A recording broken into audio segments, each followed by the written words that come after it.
Hello, my name is Ruth Edelor, and today I will be talking about Taiwanese food culture from a public health nutritional perspective. So first I'm going to be talking about the eating style and the food culture in Taiwan. There are many aspects that have led to the types of cuisine that are seen in Taiwan today. The first aspect is diversity of influence. So there's lots of fusion cuisine in Taiwan, and this is due to a very rich and diverse history in the country. So first there is indigenous influence, but there's also Chinese influence, which was brought about by immigrants in the post-World War II era. There is also Japanese influence from the Japanese colonial era, and many religious influences, particularly Taoist and Buddhist beliefs, which have led to the prevalence of vegetarian foods in Taiwan. There is also an emphasis on eating out and sharing food.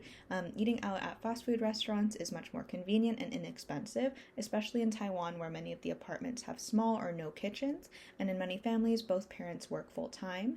In addition, there is an emphasis on family-style dining, so there are larger portions, but these portions are meant to be shared among groups.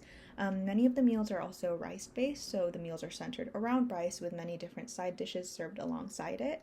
There are many staple foods there, but the ones of note are rice and noodles, chicken and pork, seafood, soups, and soy, as well as cabbage and bok choy. Next, I'm going to be talking about these food cultures and their relation to prevalent health issues in Taiwan. Taiwan's most prevalent health issue is cancer. In fact, in 2016, cancer accounted for more than 27% of all deaths in Taiwan. Among these, the most common cancers include liver cancer, colorectal cancer, and non-small cell lung cancer. For liver cancer, hepatitis B was and continues to be a common risk factor, but its prevalence has decreased due to increased treatment and prevention and improvement among these strategies.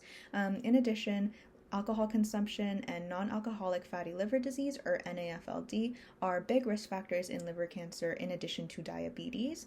Colorectal cancer, the main risk factors for this are heavily related to lifestyle, so high consumption of red meat and fried foods, low fiber intakes, lack of physical activity, and again, obesity and diabetes are implicated in development of colorectal cancer.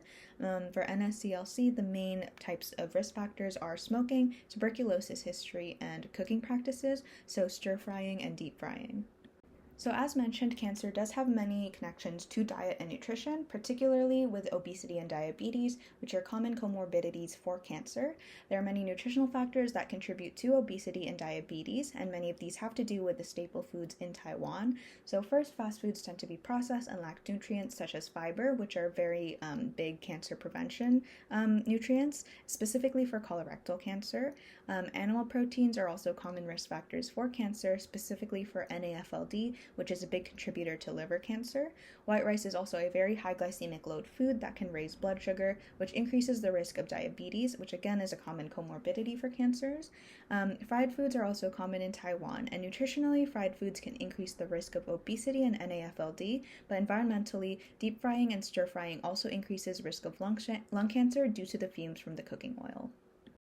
So many of these trends can be linked to globalization. For example, dietary changes. Traditional Taiwanese diets are very sustainable and rely on local produce, leading to many plant-based diets. However, globalization introduced a shift towards Western foods that tend to be high-calorie, nutrient-poor, and processed. Westernization has also increased preferences for eating out, and much of this has been linked to economic growth as well. So increasing wages have led to demands for more convenient food, which led to the shift towards fast food restaurants. As a result, diets became more energy dense and based on animal protein and dairy, as these foods have had more symbolic value. In addition, sugary foods became much more available, and these have become everyday staples rather than treats that are consumed during festivals or special events. All of these factors have contributed to rising rates of obesity in Taiwan. As mentioned, processed and high-calorie foods tend to be low in fiber and nutrients, so this leads to overconsumption with little nutritional benefit. In addition, for diabetes, when sugary foods become staples, people start to consume excess sugar, which is a high risk factor for type 2 diabetes. So now I'm going to be going into some of the public health suggestions for Taiwan and for all of these risk factors that I mentioned.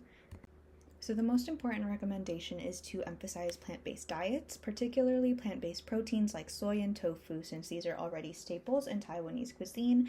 In addition, it's important to emphasize adding on to these staple foods rather than taking them away, because taking away such staple foods in Taiwanese cuisine might make it more difficult for people to transition to these dietary changes. So, for example, rather than telling people to stop eating rice and stop eating meat, it's important to emphasize instead adding more nutritious foods. So, for example, eating these rice and meat meals with bok choy and cabbage and other nutrient dense foods that are also protective towards cancers and other prevalent health issues.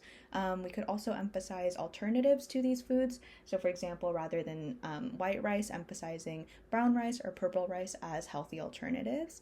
And the best way to do this is through different campaigns. So, on the local level, it's important to have social media campaigns so that people are made aware of the risk factors of current dietary habits and also of possible alternatives for them. But since fast food restaurants and eating out is a very major part of Taiwanese cuisine and Taiwanese food culture, it's important to have government funded campaigns for healthier options at these fast food references. Again, this is important so that we meet the population where it's at rather than forcing them through these more drastic changes. And these are my resources, and I thank you for listening to my presentation.